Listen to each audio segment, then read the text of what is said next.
Selamat malam Ki Ageng Grompol, Mbah Jenggot. Apa kabar ini? Malam Ki. Ya, ini ada berita sedang rame ini baru tentang Pak Jokowi kunjungan ke Lampung yang dimana jalan-jalannya banyak yang rusak parah.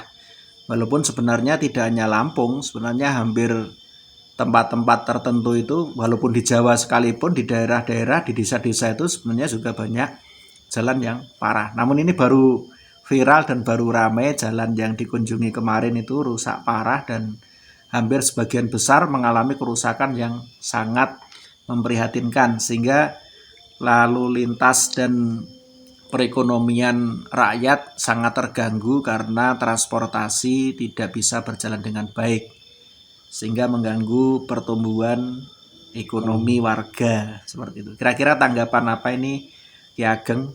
Monggo. Ya, ini saya sekilas juga melihat berita ya yang saya anggap berita yang fenomenal lah ini. Jadi semula kan hanya diangkat oleh anak-anak yang peduli terhadap daerahnya ya. Kemudian sampai gubernur marah ya nah. Awalnya gubernur marah dengan yang namanya siapa itu Bima terus Sapa itu sampai ada ancaman terhadap orang tuanya. Hal itulah yang akhirnya menguak permasalahan Lampung. Dan ini memang sebagai satu contoh sekarang ini memang tahun politik yang disorot itu pemimpin-pemimpin sekarang ini. Ya bupati, ya gubernur, ya presiden. Nah ini Presiden Joko Widodo akhirnya juga turun ke Lampung untuk melihat ya fakta jalan yang memang sudah bertahun-tahun tidak dibangun ya. Kemudian yang aneh lagi karena kemarin saya juga sepintas melihat, jadi kunjungan Joko Widodo sebagai Presiden NKRI ini mau turun ke Lampung, Gubernur Lampung juga terlihat tergopoh-gopoh untuk membuat jalan di sedemikian rupa supaya tidak malu. Tapi aneh ini Joko Widodo ini pemimpin yang pemimpin rakyat, jadi yang didengarkan adalah suara rakyat, bukan hanya suara gubernur. Jadi kemudian sampai Lampung diajak naik helikopter juga tidak mau lah. Ini pemimpin yang bagus. Ya sekarang kita lihat saja pemimpin yang mana ini yang betul-betul mau ya misinya kan harus karena diangkat dari rakyat, yang diperhatikan adalah keluhan-keluhan rakyat. Sedangkan jalan ini merupakan roda penggerak ekonomi ya. Kalau jalannya rusak sampai ada truk gelimpang ya, kemudian ini kan mempengaruhi ekonomi. Jadi begini, jadi Pak Gubernur Lampung ini ini juga kan dipilih rakyat atau itu? Dipilih rakyat atau bukan? Rakyat. Kan dipilih rakyat, ya toh? Termasuk rakyat yang jalannya rusak bertahun-tahun itu toh. Kemudian sebelum menjabat itu kan juga disumpah. Gubernur Lampung ini beragama, mempercayai kitab suci, jadi ditumpangi kitab suci, disumpah untuk ya toh, mewujudkan kehendak rakyat secara keseluruhan di Lampung.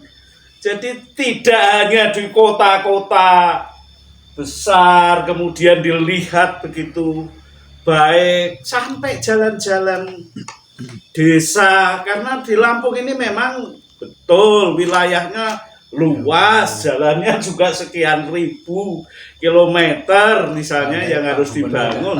Tapi paling tidak ya Gubernur Lampung ini kan mengetahui daerah-daerah ya. yang ruta-ruta. Sampai saya dengar tadi nama daerah yang setelah Jokowi kan tidak tahu lah ini itu gimana.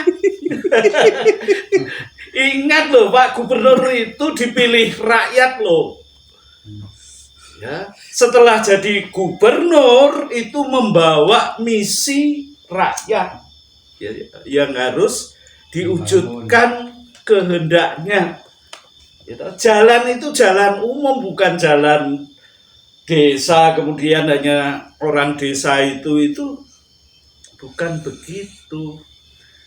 Jadi kalau sekarang ini ingat kembali, jadi bukan hanya formalitas sumpah dan janji itu di atas nama Tuhan, atas nama kitab suci yang diyakini, kan nggak boleh bohong. Iya, betul. Kan nggak boleh bohong toh. Nah kalau bohong ini kecuali dosa dengan rakyat, juga dosa terhadap sumpahnya sendiri atas nama Tuhan. Jadi bukan hanya dapat hukuman dari rakyat, tetapi juga hukuman dari Tuhan. Orang percaya kok, orang beriman ya lah. Jadi kemarin juga saya lihat ini ndak apa ya Pak Gubernur ini kemungkinan itu banyak makan sayur bung. Sayur bung sehingga akhirnya ya sayur bung itu kan bakalan prank. Jadi rai gedek lah. Nah ya itu, ini kritik dari orang kecil, ya tah, sampai kemudian diambil alih, ya tah. Jangan setelah jadi gubernur, jadi feodalistik, ya, jadi raja yang harus diagungkan, ya tah. Tapi tetap dia adalah pemimpin rakyat. Dia harus mewujudkan kehendak rakyat. Itu ya seperti Pak Jokowi inilah. Seperti ya paling enggak ini dari beberapa pemimpin yang bisa dipakai sebagai tauladan. Sebab rakyat itu kepengen punya pemimpin itu seperti konsep lama lah. Jadi engarso suntulodo, jadi di depan itu dapat diteladani oleh seluruh rakyat. Jadi dapat dipakai sebagai petunjuk laku baik. Ya, ini bagaimana? Jadi pemimpin harus jadi teladan. Ing madya mangun karso. Jadi tengah ini dapat menyupport, ya, dapat memberikan dorongan, kecuali memberikan contoh juga dorongan, ya, semangat pada rakyatnya supaya terus, ya, ada persatuan kehendak, ya, persatuan pikiran. Kemudian ing madya mangun karso tutpuri handayani. Jadi memang partisipasi rakyat juga dibangkitkan, tapi ada dorongan, ya, ada keteladanan, juga ada penggerak menjadi motor. Ya bukan hanya tidur lungguh di kursi gading dampar kencono tinggal perintah, tapi juga Pak Jokowi ini langsung turun jalan. Saya enggak gitu yang dapat diteladani semacam ini, sampai jalan rusak begitu. Setelah ditanya oleh wartawan, Pak Jokowi bilang, wah jalannya mulus, enak, bisa tidur. Sampai Pak yang di sampingnya Pak Zulkifli Hasan itu ya bisa tidur. Ini sebenarnya arah Pak Jokowi kemana? Itulah, ya paling tidak seperti Pak Jokowi itu pemimpin. Dan Pak Jokowi bukan hanya memikirkan Lampung, tapi seluruh negeri ini. Jadi harus bersifat ya merata supaya ya provinsi lain juga tidak cemburu ya atau tidak iri hati. Jadi harus bersifat adil. Itu kira-kira tanggapan kami orang kampung ini. Saya dengar tadi ada wawancara rakyat juga sempat bicara langsung sama Pak Jokowi. Ini yang ditangkap Pak Jokowi suara rakyatnya, bukan Suara pejabat. Gubernurnya. Nah ini sebagai pembelajaran untuk calon-calon pemimpin ke depan, sebab gubernur itu juga satu pihak kepala daerah, di pihak lain dia di bawah presiden, ya. Di bawah presiden itu kan setingkat dengan menteri toh. Jadi itu harus Mewakili provinsi. bukan hanya cari aleman sama pemimpin yang di atasnya, iya toh.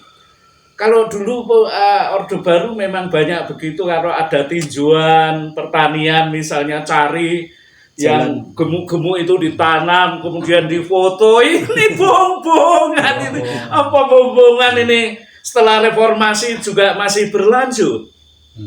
Ya. Ini juga menjadi kaca benggala bagi calon-calon presiden yang akan datang ini.